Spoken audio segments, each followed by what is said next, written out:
In this video, I will help you understand what is inner child healing and why is it important with the help of a very useful psychosocial model of development. If you are a psychologist who works with or wants to work with clients having deeper emotional issues, this video will help you understand why clients struggle with emotional issues that they themselves can't explain consciously, and more importantly, how to help them overcome these issues. Before I tell you more about this specific psychosocial model of development and inner child healing, you know that a small action on your part can help others learn from this video, right? Inner child healing or inner child therapy is all about helping clients connect with and heal a child in them that never grew up either because of a traumatic event where the child experienced intense emotions or because of a particular stage of development was not complete. If you are a psychologist, the easiest way to understand this is with the help of Erik Erikson's stages of psychosocial development. The model describes different psychosocial crises that each individual goes through at different age groups in their lifetime. If the crisis is not addressed in this specific age group, then a part of us gets fixated in that age group. What this means is that even after we grow up and become adults, the crisis consciously or unconsciously may keep influencing and playing up in different areas of our life. For example, in the first stage of development, that is infancy, the psychosocial crisis that the child experiences is stress versus mistrust. If in this age group the child has certain experiences that create a sense of mistrust towards people, even after the child grows up, they may continue to find it difficult to trust people. This mistrust could lead to issues in multiple areas of the adult's life, and while they may be aware of the trust issues, the client may not even remember why they find it difficult to trust people. Like I mentioned earlier, fixation at a particular stage of development is one of the causes of creation of inner child. Another cause is an experience of intense negative emotion that the child was not able to handle. The emotion got suppressed and a part of the child remained stuck with that emotion. Take the example of a client who felt lonely and unloved as a child. Today the client may have a loving family, supporting friends, and they may yet constantly feel lonely and unloved. The client may even tell you that logically they know that these feelings are irrational, that they know they are surrounded by people who love and care for them, and yet a smallest disagreement triggers these feelings intensely.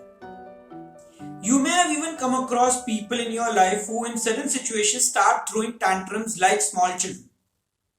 Later, some of them may even confess to you that they don't know why they act like that in certain situations. Some of them may even say that it feels as if something inside me takes over. That no matter how much I try to rationalize in that moment, it doesn't help. Even when I know my response is childish, that the response is exaggerated, I am just not able to control it. These are some of the examples to help you understand what is an inner child. I am sure you can think of some more examples where you have experienced or witnessed this phenomenon. If you are a psychologist, there would be at least a few clients that you can think of as you continue to explore this concept of inner child. I am sure you are also beginning to realize how powerful and important the process of inner child healing can be for helping clients get over deep emotional issues.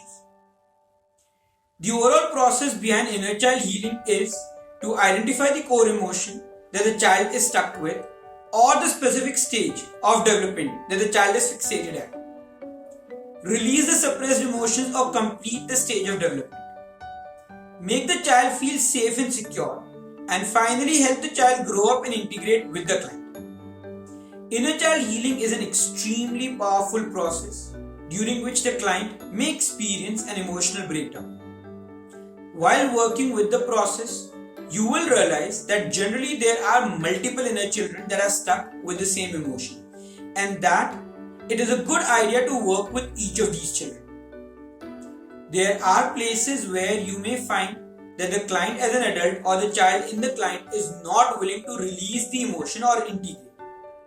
In such a case, you may want to combine the inner child healing process with other techniques like N-step reframing and hypnodrama. If you feel you want more details about these integrations and also you would like me to create another video with step-by-step guide on doing the inner child process with clients, please comment yes below, and if there is enough request, I will create another video on the same. If you have questions about the concept of inner child healing or why is it important, share them with us in the comments. And just before we end the video, if you would like to learn powerful therapeutic processes like inner child healing, hypnodrama, N-step reframing under supervision, in a way that you can not just use these processes one at a time, but also seamlessly integrate them for best results, then check out the Cognitive Hypnotic Psychotherapy Diploma. The diploma program is based on an eclectic approach to psychotherapy that uses hypnosis as a connecting link to integrate different psychological approaches like cognitive, behavioral, humanistic, and psychodynamic, with techniques from NLP, mindfulness, and metaphors.